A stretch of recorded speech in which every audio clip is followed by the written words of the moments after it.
Cool, rainy fall morning here in southern New England. I'm working on a property rejuvenation update, refining what's here. Ongoing pruning. This bed was large arborvitae that had gotten quite overgrown and distended, reaching for the sunlight, and were reaching out about 20 feet from this fence. So it came way out to here.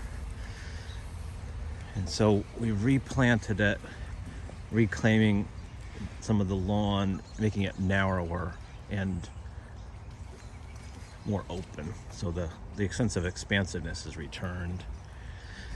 We've got hybrid rhododendron. In the back, these are like a semi-evergreen viburnum, a leather leaf.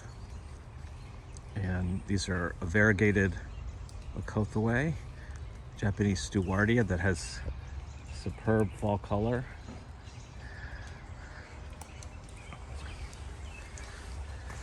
So the goal here was screening, but in a subtle way. And the leather leaves will get quite large. These will get up to be 10 feet tall or so.